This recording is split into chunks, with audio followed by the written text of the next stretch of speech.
ලංකාව පුරාම විශේෂයෙන්ම නැගෙනහිර වෙරළ තීරය ඊට අමතරව බටහිර වෙරළ තීරය කියලා මේ කොටස් ඊටේම මහ පරිමාණයෙන්ම හරියට හැදීමේ ව්‍යාපෘති 12ක් පිළිබඳව අධ්‍යයනය කරා.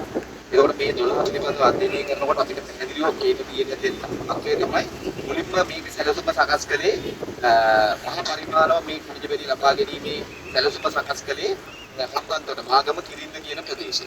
දැන් එතනින් පටන් ගත්ත ක්‍රියාවලිය ඉන්දියානු සමාගමක් මැදිහත් වෙලා මුලින්ම මේ ඛනිජ බෙදි ලබා ගන්න හැදුවා. ඒකෝට 2006 අවස්ථරවලදී ඉඳලා මේක සැලසුම සකස් කරලා ඉවරලා ක්‍රියාත්මක කරන්න හැදුවා. නමුත් ඒකේ ගොවීන්ගේ සහ විශේෂයෙන්ම පරිසර ක්‍රියාකාරීන්ගේ ඒ වගේම සිවිල් ක්‍රියාකාරකයින්ගේ ප්‍රතිඵලයක් විදිහට මේක පිටුදකින්න පුළුවන් වුණා.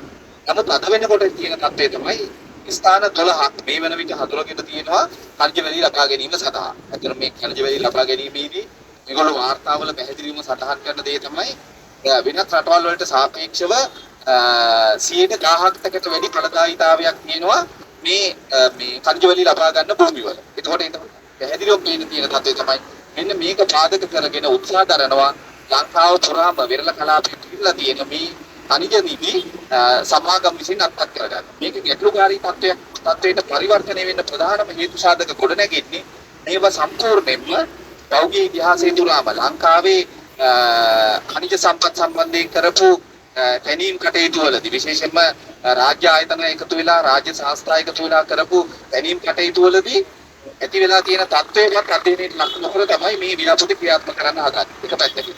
අනිත් පැත්තෙන් ඊළඟ එක තමයි මෙතෙන්දී ප්‍රධාන වශයෙන් දීවර ජනතාව පිළිබඳව කිසිදු අධ්‍යයනයකට ලක් කරලා නැහැ. මොකද අපි මේ සමහර නැගෙනහිර වෙරළ තීරයේ කරලා තියෙන පරිසර බලපෑම් මැගීම් වාර්තා 2021 මේ කැපිටල් මෙටල් කියන කම්පැනි එක කරලා තියෙන පරිසර බලපෑම් මැගීම් වාර්තාව අපි අධ්‍යයනයට ලක් කළා. සහ ඊට අමතරව ඒ ප්‍රදේශයේ ජනතාව කොයි විදිහටද මේකත් එක්ක සම්බන්ධ වෙලා තියෙන්නේ කියලා අධ්‍යයනයට ලක් කළා. එතෙන්දී පැහැදිලිවම පේන තිබු තත්ත්වය තමයි ජනතාවගෙන් කිසිදු ආකාරයකින් අදහස් තබා ගැනීමක් සිදු කරලා නැහැ. විශේෂයෙන්ම ගොවි සංවිධාන වලින් සහ දීවර සමිති වලින් මේ පිළිබඳව කිසිදු අධ්‍යයනයකින් තොරව තමයි මේ සැලසුම් සකස් කරලා තියෙන්නේ. ඉතින් ඒකෝට පේන්න තියෙනවා එක පැත්තකින් මේ විදිහට මේ සමාගම් නීති විරෝධී ආකාරයෙන් මැදිහත් වෙනකොට ජනතාවට තොරතුරු දැනගන්න තියෙන අවස්ථාවන් මගහරින්මින් මැදිහත් වෙනකොට පැහැදිලිව පේන්න තියෙන තත්ත්වය තමයි ඔවුන් මගහැරීම් ගණනාවක් කළා තමයි මේ සැලසුම් සකස් කරන්න කියන්නේ. ඒකෝට ඒකෙන් පැහැදිලිව පේනවා මේවා නීත්‍යානුකූල මූලවරකින් කරගෙන යන බව පෙන්වුවාට ඒ කියන්නේ පරිසර බලපෑම් තක්සේරු වාර්තා සකස් කරලා මේ නෛතික ක්‍රියාවලීන් එක්ක බද්ධ වෙලා තියෙන බව පෙන්වන්න උත්සාහ දරුවට ඊට යටින්දී වෙනවා මහා පරිමාණ කොල්ලයක් ඛනිජ කොල්ලයක් පේන්න තියෙනවා. ඒ ඛනිජ කොල්ලය පේන්න තියෙන තත්ත්වය තහවුරු වෙන්නේ ජනතාවට මේ කොල්ල කන සම්පත් පිළිබඳව තියෙන අවස්ථාව දැනගන්න තියෙන අවස්ථාව පවා හිමි කරනවා. අනිත් පැත්තෙන් මේ ඛනිජ ලබා ගැනීම වලදී ජනතාවට වෙන්නේ මොකද්ද? මේ ප්‍රදේශයේ ජීවත් වෙන ජනතාව මේ භූමියත් එක්ක බද්ධ වෙලා ජීවත් වෙන ජනතාවගේ ජන ජීවිතය කොහොමද බිඳ වැටෙන්නේ? මේ පිළිබඳව කිසිදු ආකාරයකින් තොරතුරු ලබා ගන්න තියෙන අවස්ථාවන් මග ඇරලා තියෙනවා. ඒකට මේ මග ඇරීම් හැම එකක්ම අනාගතයත් එක්ක බද්ධ වෙනවා. අනාගතයත් එක්ක බද්ධ වෙනවා කියලා කියන්නේ මේ සමාගම් කොයි විදිහටද නීති විරෝධී ආකාරයෙන් රට තුළ පෙළඹවීම වෙන්නේ. එහෙම නැත්නම් රට තුළ ක්‍රියාත්මක වෙන්නේ කියන එකට හොඳ පූර්ව සාක්ෂි විදිහට තමයි අපිට ඒවා හඳුන්වන්න පුළුවන් වෙන්නේ. ඉතින් ඒකට අපිට එක පැත්තකින් පේනවා ඒ ආකාරයෙන් නියමිත නීත්‍යානුකූල ක්‍රමවේදයෙන් පරිබාහිර මේ ක්‍රියාවලිය සිද්ධ වෙන අතරතුරදී අපි දන්නවා අමාත්‍යවරු මැදිහත් කරගෙන ඒ විතරක් නෙමෙයි ක්‍රිකට් ක්‍රීඩකයෝ ඒ කියන්නේ ප්‍රසිද්ධ පුද්ගලයෝ මැදිහත් කරගෙන මේ ක්‍රියාවලිය තව එහෙම නැත්නම් මේ ඛනිජ සම්පත් කොල්ල කෑමේ ක්‍රියාවලිය තවත් මොනවරක් බවට පරිවර්තනය කළා. එහෙම නැත්නම් මේවට යම්කිසි ආකාරයක මේ ආයෝජන ව්‍යාපෘති විදිහට හඳුන් කළා. මේවා ක්‍රියාත්මක කරන්න තමයි උත්සාහ දරන්නේ. ඉතින් මේකෙදි විශේෂයෙන්ම අපි අවධානයට ලක් කරන්නේ ලංකාවේ ඛනිජ සම්පත් කියලා කියන්නේ මේවා එක පැත්තකින් මේ රටේ ජීවත් වන ජනතාවට අයිති සම්පත්. අනිත් පැත්තෙන් ඊළඟ එක තමයි මේවා සමාගම් විසින් මේ ලබා ගන්න ක්‍රියාවලිය වගේම අනිත් පැත්තෙන් තව විශේෂයෙන් අවධානයට ලක් කරන්න ඕන දෙයක් තමයි වර්තමාන රජයේ ඛනිජ ප්‍රතිපත්තියත් එක්ක උන් උත්සාහ කරනවා මේවා අගේ එකතු කරලා අපනයනය කිරීමේ ක්‍රියාවලියට ලොමු වෙන්න. හැබැයි මේ ගොඩක් වෙලාවට අපි හිතනවා අගේ එකතු කිරීමේ ක්‍රියාවලියකට යොමු වෙනවා කියලා කියන්නේ ඊටාම සාධනීය තත්වයක් කියලා. නමුත් ලෝකයේ බොහෝ රටවල් මේ ඛනිජ සම්පත් තියෙන රටවල් මේ ආකාරයෙන් විශේෂයෙන්ම කුඩා රටවල් පවා මේ ඛනිජ සම්පත් අගේ එකතු කරලා අපනයනය කරන්නේ නැහැ. මොකද අගේ එකතු කරන්න යනවා කියලා කියන්නේම විශාල අපද්‍රව්‍ය ප්‍රමාණයක් රටවල් වල ගොඩ ගැනීමට සිද්ධ වෙනවා. මොකද රසායනික ද්‍රව්‍ය විශාල ප්‍රමාණයක් මේවා විශේෂයෙන්ම මේ මොනවාද අධිකත කිරීමේ ක්‍රියාවලිය ක්‍රියාත්මක කරනකොට විශාල රසායනික ද්‍රව්‍ය ප්‍රමාණයක් භාවිතා වෙනවා. අපේ වගේ රටවල් වලට මේවා දරා ගන්න බෑ. මොකද හේතුව තමයි සමහර රසායනික වර්ග තියෙනවා. තාම විෂ රසායනික ද්‍රව්‍ය යොදවන්නේ මේවා විශේෂයෙන්ම අධිකත කිරීම කරන්නේ. අනිත් පැත්තෙන් ඊළඟ එක තමයි දැන් මේ ටයිටේනියම් වගේ දැන් khනිජ ද්‍රව්‍ය ගත්තාම මේවට රසායනික ද්‍රව්‍ය යොදලා නෙමෙයි මේ අගයකතු කිරීම කරන්නේ සහ ඊට අමතරව නිස්සාරණය කරන්නේ.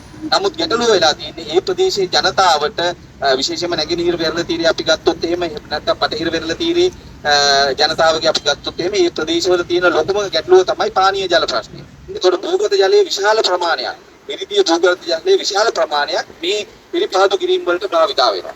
ඒකට මේ භාවිතා වෙනවා කියලා කියන්නේ මේ ජනතාවගේ පානීය ජල අවශ්‍යතාවය පිළිබඳව පොෂ කර්මාන්තය පිළිබඳව දීප්‍ර කර්මාන්තය පිළිබඳව ඒ වගේ ප්‍රශ්න ගණනාවකට ජනතාව ගොදුරු කරමින් තමයි මේ සැලසුම ක්‍රියාත්මක කරන්න හදන්නේ. අනිත් පැත්තෙන් ඊළඟ එක තමයි දැන් මේ වෙරළ තීරය සම්බන්ධයෙන් අපි කරපු අධ්‍යයනවලදී පැහැදිලිව පේන්න තියෙන තත්ත්වය තමයි මේ කලාප ලංකාවේ ඉතාම දුර්ලභ සංක්‍රමණික සත්තු විදියට එහෙම නැත්නම් සංක්‍රමණික ලංකාවේ වෙරළ කලාපයට සංක්‍රමණය වෙන බිත්තර දැමීම සඳහා සංක්‍රමණය වෙන කැස්පියා විශේෂ පහකගේ වාසස්ථාන එහෙම නැත්නම් බිත්තර දාන ප්‍රදේශ විදියට මේ කලාප සැලකෙනවා. සමහර ප්‍රදේශ තියෙනවා ලෝකයේ වගේම ලංකාවෙත් ඉතාම දුර්ලභ කැස්පියා විශේෂයක් වෙච්ච දාර කැස්පියා බව බිත්තර දාන්න එන කලාප. ඉතින් මේ කලාප තුළ මේ ආකාරයෙන් සිද්ධ කරනවා කියලා කියන්නේ සම්පූර්ණයෙන්ම මේ ජන ජීවිතය බිඳ වැටෙනවා. අනිත් පැත්තෙන් මේ කලාප වල තියෙන ජෛව පද්ධතිය බිඳ වැටෙනවා. නොගෙමුරු සාගරයත් එක්ක බැඳිලා තියෙන මේ පද්ධතිය බිඳ වැටෙනවා. ඉතින් මේ සියල්ලම වෙන හානිකර තත්ත්වය තමයි අපි විශේෂයෙන්ම අවධානයට ලක් කරන්න ඕනේ. මොකද අනිත් පැත්තෙන් ඊළඟ එක තමයි මේවා ක්‍රියාත්මක කරනකොට සමාගම් බැදිහත් වෙන ක්‍රියාවලිය. මොකද මේ සමාගම් පිළිබඳව අපි විස්තර හොයලා බලනකොට පැහැදිලිව පේනවා මේ සමාගම් සමහර සමාගම් තියෙනවා මේ කැපිටල් මෙටල් කියන සමාගම මේ ඉතිස්සෙල්ලා පාම් ඔයිල් මේ කර්මාන්තේ නිරත වෙලා තියෙන සමාගම. ඒ සමාගමේ ඊම ඉතිහාසය ගත්තාම ඉතාම අලුත් සමාගම් විදියට හඳුන්වන්න පුළුවන් වෙන්නේ. මොකද මේ සමාගම් එක පැත්තකින් ජනතාවගේ අයිතිවාසිකම් විශාල වශයෙන් බිඳවටලා තියෙනවා. අනිත් පැත්තේ පාරිසරික අයිතිවාසිකම් බිඳවටලා තියෙනවා. ඊට අමතරව ඔවුන් සම්පත් කොල්ලේ වගේම ඒ කියන්නේ ජනතාව සමහර ප්‍රදේශ රටවල් වල ජනතාව ඝාතනය කිරීම වලට බව ලක් වෙලා තියෙනවා.